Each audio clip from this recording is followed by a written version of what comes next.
오늘도 우리는 새날을 맞이했습니다. 아무도 살아보지 못한 새로운 날입니다. 그냥 그런저런 날이 아닙니다. 우리가 창세기를 시작하면서 하나님께서 말씀하시기를 빛이 생겨라 하시니 빛이 있었다. 그 광경을 한번 상상해 보면 정말 장엄하지요. 하나님은 빛과 어둠을 나눠서 빛을 낮이라고 하시고 어둠을 밤이라고 하셨습니다. 새날의 아침은 저절로 오는 것이 아니라 하나님의 말씀으로 창조된 창조로 이루어진 날이죠. 그렇기 때문에 오늘 우리 앞에 주어진 오늘은 하나님의 창조의 선물입니다. 그런데 여러분의 표정은 전혀 선물을 받지 않은 사람의 표정으로 앉아 계신 것이 저는 이해가 되질 않습니다. 아니, 생각해 보십시오. 여러분이 이 하루가 시작될 수 있도록 기여하신 것이 단 하나라도 있습니까? 어둠이 물러가고 태양이 뜨는 이 아침을 위해서 정말로 우리뿐만 아니라 이 인간이 모두가 다 한 일이 있느냐 하는 것이지요. 전혀 없습니다. 분명한 것은 우리는 아무런 기여를 한 바가 없습니다. 그래서 하나님으로부터 배달된 새 날이라고 하는 선물을 앞에 두고 우리는 설레이는 마음으로 이 하루를 맞이해야 되는데 여러분의 표정은 아휴 지겹다, 지겨워, 사는 것도 지겹다, 오늘이 그날이고 그날이 그날이고. 그러면 선물을 주시는 하나님께서 좋으시겠냐 하는 거죠. 좋아요, 안 좋아요? 그래, 그러면 너 날 이제 그만해? 너는 내일이 없어? 오늘까지 그렇게 하기를 바라십니까? 그건 또 아니에요? 깜짝 놀랐네. 새날을 시큰둥하게 맞이하면서 그래도 개똥이 굴러도 이승이 좋습니까? 우리에게 주어지는 이 하루를 어떻게 사용할 것인가는 여러분에게 달려있고, 아름다운 그림으로 그릴 것인지 우울한 회색으로 그릴 것인지 선택은 여러분들이 하는 것입니다. 분명한 것은 하나님께서 여러분들에게 아무도 살아보지 못한 새 날을 선물로 주셨습니다. 의미 있는 하루가 되기를 주님의 이름으로 축원합니다. 우리가 120주년을 맞이했습니다. 120주년을 맞이하고 여러 가지 행사를 했지만 저는 마음에 4가지의 큰 짐을 가지고 괴로워하고 기도하고 있습니다. 첫째는 교회의 주차장을 넓혀야 되는 숙제입니다. 이제 아파트가 들어오고 완공이 되고 입주가 시작이 되면 사람들이 더 올 텐데 우리 교회 주차장인 여러분이 예배 끝나고 나갈 때처럼 꽉 막혀서 더 이상 받을 수 없지요. 이 문제를 어떻게 해결할 것인가? 주차장을 더 넓혀가는 문제, 그리고 우리가 서로 그 일을 위해서 함께하는 문제가 있습니다. 그리고 두 번째는 우리 교회가 지어진 지가 30년이 넘어갔습니다. 이제 교회를 리모델링 할 때가 왔습니다. 그래서 지하 1층 그리고 본당을 해야 되겠는데 그것도 숙제이지요. 세 번째는 우리 교회가 120주년을 맞이해서 이제 120주년 기념 예배당을 개척을 해야 하는 숙제가 있습니다. 또 하나는 제 마음속에 우리 교회가 1000명의 교인들이 모여서 예배하는데 이제 우리가 배가 부흥을 시켜서 2000명의 교인들이 성전에서 예배하는 것을 꿈꾸고 있는 것이지요. 아멘 하신 분 감사해요. 여러분 보시기에 어떻게 생각하십니까? 가능하다고 생각하십니까? 많은 사람들이 어렵다고 얘기합니다. 돈이 엄청 많이 드는 일이기도 하고, 요즘에 교회가 어려운 시대에 배가 부흥한다는 것은 어렵지 않겠느냐. 그래서 저는 제 스스로 오늘은 제 자신에게 설교하고 싶고, 또 나와 함께하는 여러분이 함께 듣기를 원합니다. 출애굽의 영웅 중에 한 사람이었던 갈렙의 삶과 믿음을 통해서 우리가 가져야 할 신앙의 자세를 배우고 싶어 봅니다. 갈렙은 여러분이 잘 아시는 것처럼 가데스 바네아에서 모세의 보냄을 받고 가나안 땅을 영탐했던 12명의 정탐꾼 중에 한 사람입니다. 우리가 잘 알다시피 12명은 각 지파를 대표하는 리더들이었습니다. 그 중에 10명의 다수의 사람들은 그곳에 있는 사람들이 얼마나 강한지, 그들이 보기에 우리가 메뚜기 같을 것이고 우리가 봐도 우리는 메뚜기와 같아서 우리는 그 땅을 차지하지 못할 거라고 하는 보고를 하게 됩니다. 그들이 본 것이나 여호수아와 갈렙이 본 것은 같은 것입니다. 그리고 그들의 주장은 현실적이고 그들의 주장은 합리적이었습니다. 하지만 그 땅과 거기에 사는 사람들이 강성한 것은 사실이지만 하나님이 약속해 주신 땅이니 하나님이 우리를 기뻐하신다면, 하나님이 우리와 함께 하신다면 우리가 그 땅을 차지할 수 있다고 말했던 두 사람 중에 한 사람이 갈렙이라는 사람이었습니다. 갈렙이라고 하는 이름의 뜻은 뜻밖에도 개입니다. 이스라엘의 영웅 중에 한 사람의 이름이 개라고 하는 것은 좀 뜻밖이지요.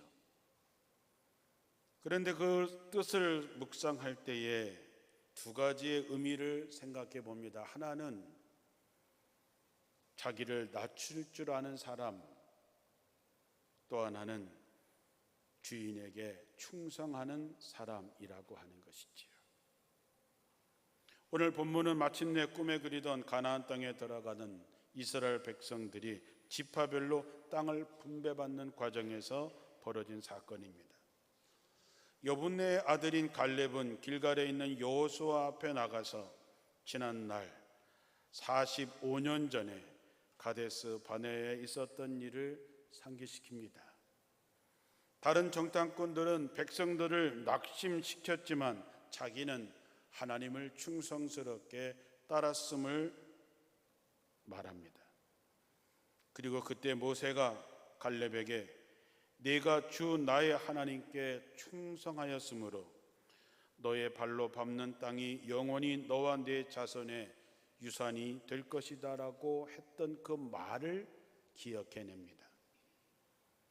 갈렙은 이제 여호수아에게 헤브론에 속해 있는 산간 지방을 달라고 청합니다. 그곳에는 거인의 후손인 아낙 자손들이 여전히 살고 있었고 그것은 크고 견고했지만 갈렙은 45년 전이나 지금이나 여전히 하나님이 함께 하시면 우리가 그 땅을 차지할 수 있다고 고백하지요. 45년 전이나 지금이나 달라진 것이 없는 갈렙의 신앙이 참으로 놀랍습니다. 며칠 전에 어떤 목사님과 대화를 하던 중에 그분이 제게 그렇게 말했습니다. 예수님이 젊으셨으니까 십자가에 달려 돌아가셨지, 예수님이 늙으셨다면 십자가를 과연 지셨을까?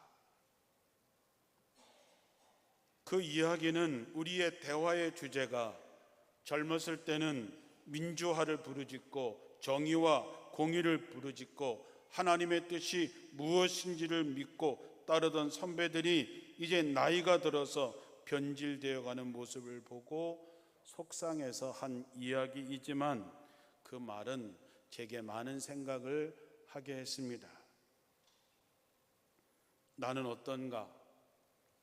신학교를 졸업맞고 86년 5월 말에 처음으로 목회 자리에 나올 때 결심했던 부름받아 나선 임함, 어디든지 가오리려 했던 그 마음이 40년이 지난 지금 내 마음속에 남아있을까? 1990년에 목사 안수를 받던 그때 가졌던 그 마음을 여전히 나는 가지고 있는지. 여러분은 어떠십니까? 예나 지금이나 갈렙같이 여전하십니까? 우리 앞에 있는 현실은 갈렙의 때나 지금이나 별반 다르지 않습니다. 중요한 것은 우리가 어떤 것을 선택할 것인가 하는 것이지요. 우리가 해야 할 일들은 어렵습니다. 돈도 많이 드는 일입니다. 우리의 피와 땀과 헌신과 눈물이 필요한 것이지요.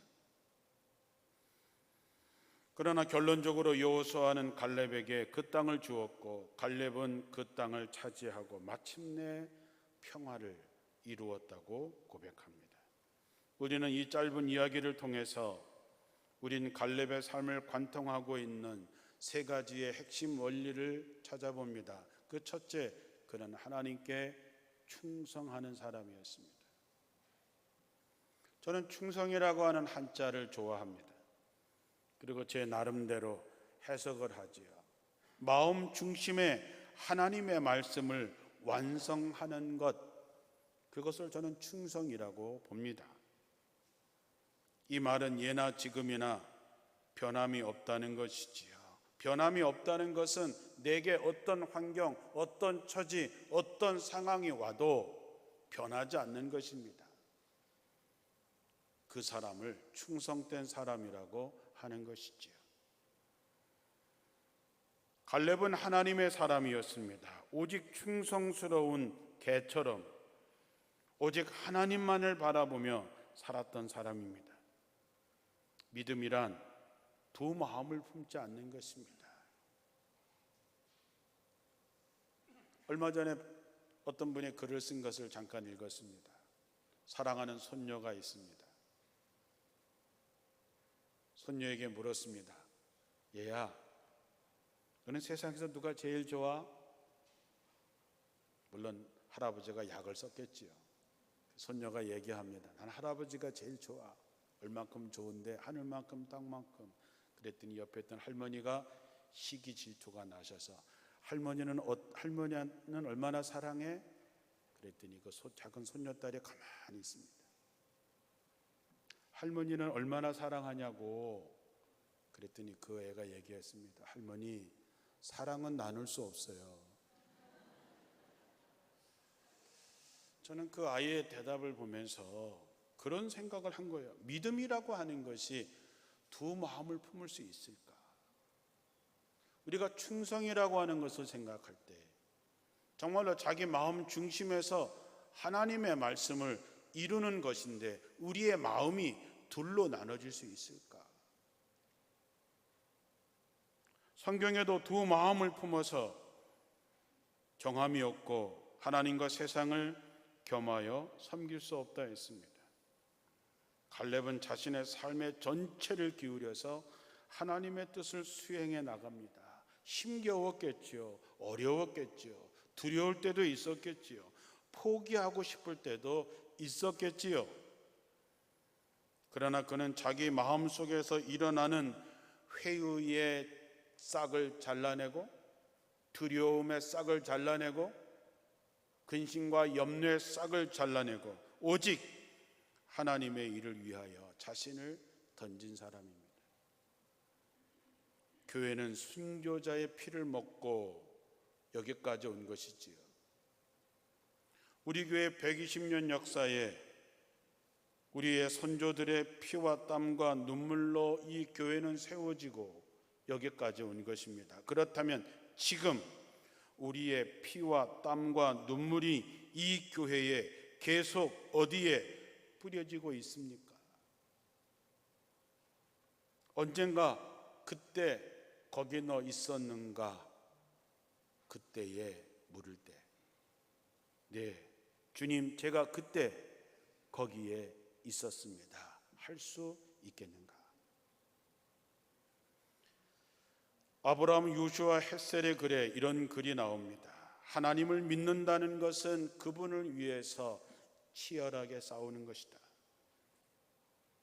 그분의 뜻과 충돌되는 우리의 이익을 포함하여 우리 안에서 그분을 대적하는 모든 것들과 피 흘려 싸우는 것이다. 오직 자기를 잊을 때에야 비로소 우리는 그분을 사랑하게 되고 그분은 우리의 요구, 이익, 관심이 되신다. 그러나 그 사랑하는 길은 혹시 우리가 그분의 지상 명령을 어기고 있지는 않은지, 인간의 정의로움을 그분이 요구하고 계시다는 사실을 잊고 있지는 않은지 늘 두려워하는 가운데 가야 하는 길이다. 하나님께 충성스럽다라고 하는 말은 자기를 부인한다는 말입니다. 그래야 마음 중심에 하나님의 말씀을 이룰 수 있습니다. 마태복음 16장에 예수님께서 제자들에게 이렇게 말씀하셨습니다. 누구든지 나를 따라오려거든 자기를 부인하고 자기를 버리고 제 십자가를 지고 나를 따르라.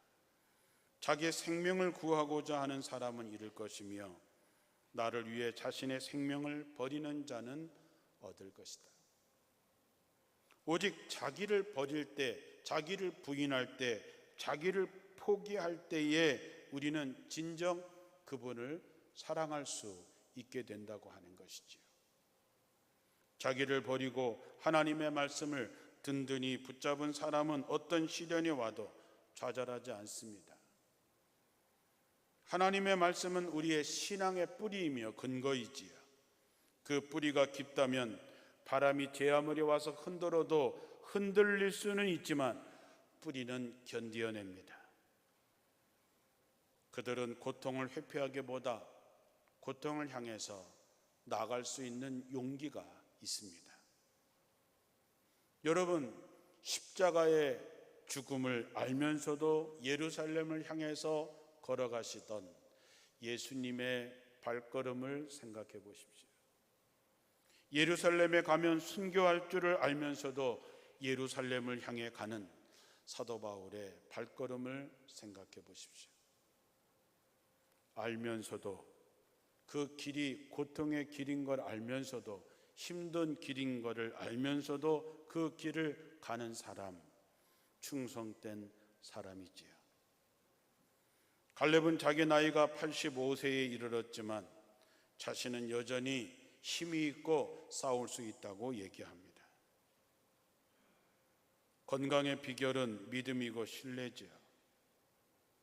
우리가 하나님을 향해서 바로 서면 내게 사명이 남아있다면 하나님은 우리에게 그 사명을 감당할 수 있는 힘과 능력을 더하여 주실 것입니다. 여러분들이 지금까지 무엇을 혹은 누구에게 충성을 다했는지 모르지만 이제는 진리와 생명 되시는 하나님께 충성해서 하나님의 말씀을 온전히 이루는 여러분들이 되시기를 주님의 이름으로 축원합니다. 그것이 잘 사는 길입니다. 두 번째, 갈렙은 하나님의 약속이 반드시 실현된다는 확신을 갖고 있었습니다. 모세가 갈렙에게 얘기했습니다.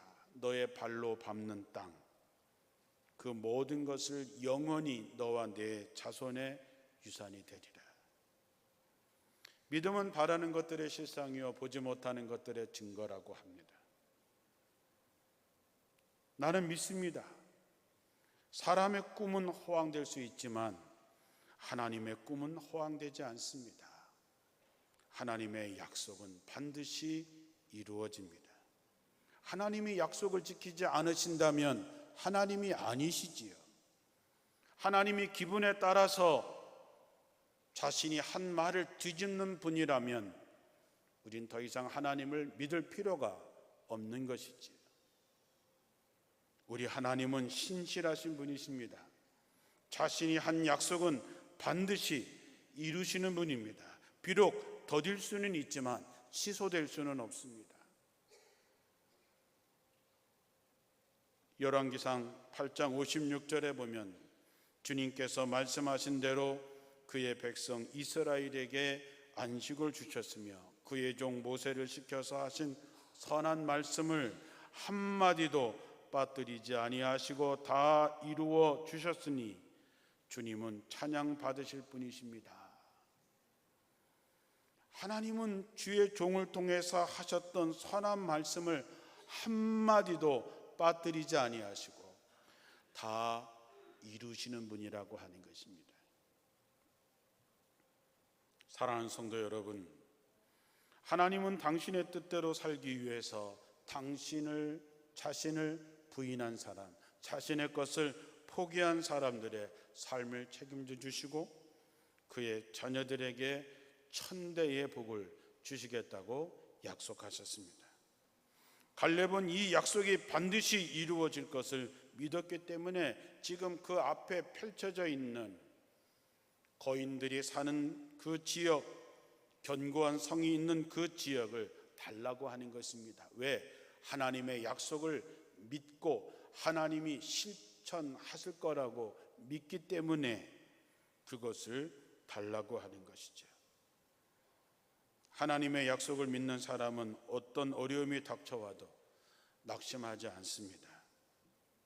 닥쳐온 어려움이 그 인생의 걸림돌이 아니라 새로운 삶으로 도약하는 디딤돌이 될 것을 믿기 때문이지요. 그리고 갈렙은 도전합니다. 믿음은 행할 때, 순종할 때, 도전할 때 그 결과물이 나타나지요. 이스라엘 백성들이 가나안에 도착할 때 마지막에 요단의 물을 건너게 됩니다. 홍해를 가를 때는 갈라놓은 다음에 걷게 했지만 요단의 물은 갈라놓은 것이 아니라 발을 디디라고 얘기합니다. 발을 담그라고 얘기합니다. 믿고 발을 담그면 요단강이 갈라집니다. 그러나 믿지 못하면 발을 담글 수 없고 발을 담그지 못하는 한 요단은 갈라지지 않습니다. 오늘 이 말씀을 준비하면서 저는 우리 교회 아픔고 힘들어하는 분들의 이름을 부르며 기도했습니다.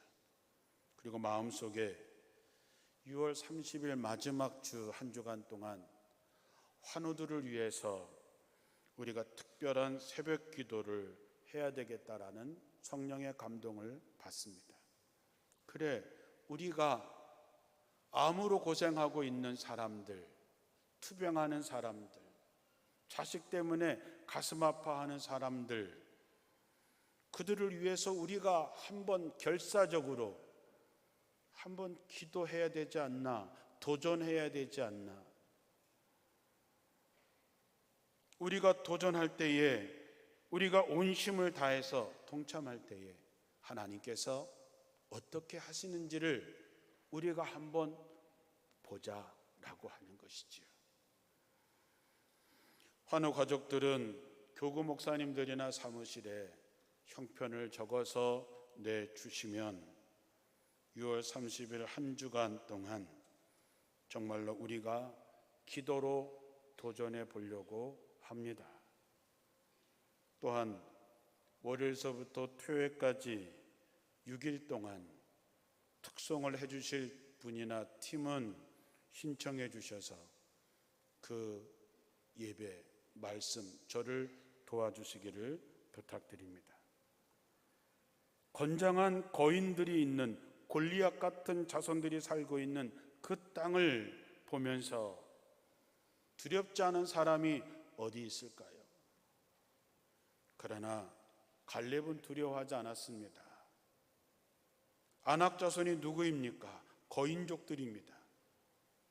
민수기 13장 33절에 보면 거기서 네피림의 후손인 아낙 자손을 보았으니 우리는 스스로 보기에도 메뚜기 같으니 그들이 보기에도 그와 같을 것이다. 우리가 골리앗과 다윗의 싸움을 생각해 봅니다. 골리앗의 그 장대한 모습에 다윗은 아무것도 아니죠. 어린 소년에 불과합니다. 지금 상황이 그렇습니다. 그러나 갈렙은 도전합니다. 그 땅을 내게, 그 산지를 내게 주십시오. 갈렙은 자기가 갖고 있는 힘과 능력과 병력을 의지하는 것이 아니라 딱 하나입니다. 하나님이 우리와 함께 하시면, 하나님이 우리를 기뻐하시면 그들을 쫓아낼 수 있다고 확신하는 것이지요.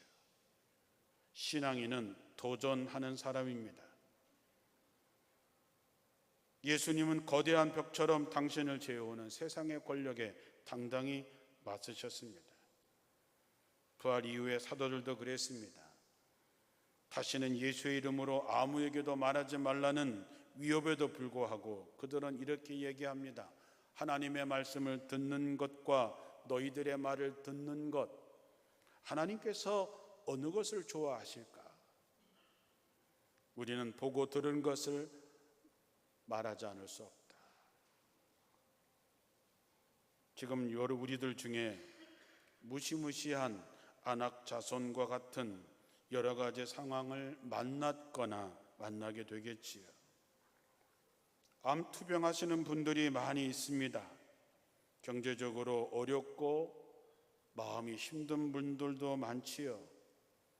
자식의 문제 때문에 가슴 아파하는 사람도 있습니다. 인간관계의 문제로 고통스러워하는 것도 있지요. 사랑하는 성도 여러분, 우리가 싸우러 나가려고 합니다. 아낙 자손을 상대로 나를 막고 있고 나에게 위협적이고 나를 힘들게 하는 그 싸움터에 우리가 나가려고 합니다. 여러분, 싸우지 않고서는 우리가 빼앗을 수 없습니다. 우리가 가는 것이 아니라 하나님이 우리와 함께 가실 것입니다. 하나님이 여러분을 기뻐하신다면 하나님이 능히 이 모든 문제를 해결하고 여러분에게 진정한 평화를 허락하실 줄로 믿습니다. 우리는 이 목표에 접근하기 위해서 더 많이 기도해야 되고 더 치열해야 되고 더 도전해야 됩니다. 12절의 말씀처럼 하나님이 나와 함께 하시면 우리는 반드시 떨쳐 일어나 승리할 줄 믿고 도전하시길 바랍니다. 평화는 저절로 오지 않습니다. 우리가 저항해야 되고 우리가 함께 해야 되고 우리가 싸워야 됩니다. 우리가 싸울 수 있는 근거는 무엇입니까? 하나님은 살아계십니다. 하나님은 약속하셨습니다. 그리고 그 약속을 반드시 이루실 것입니다. 중요한 것은 갈렙이 승리했던 비결은 딱 하나입니다. 우리가 오늘 읽지 않았지만 14절에 이렇게 말하고 있습니다. 헤브론이 그니스 사람 여분네의 아들 갈렙의 기업이 되어 오늘까지 이르렀으니 이는 그가 이스라엘의 하나님을 온전히 쫓았습니다. 이스라엘의 하나님을 충성스럽게 따랐기 때문이다. 하나님만 믿고 하나님께만 충성을 바치는 사람, 하나님의 약속을 굳게 믿는 사람, 하나님이 나를 기뻐하신다면, 하나님이 나와 함께 하신다면 우리는 승리할 수 있다고 도전하는 사람, 바로 그들이 우리가 되어야 된다라고 하는 것이지요. 저는 도전하려고 합니다. 여러분도 저와 함께 해주셔서 우리에게 주어진 그 땅, 그 기업을 차지했을 때 우리 모두 그 자리에 함께 있기를 바랍니다. 여러분들이 갖고 있는 모든 문제에 마침내 평화가 오기를 주님의 이름으로 축원합니다. 기도하겠습니다.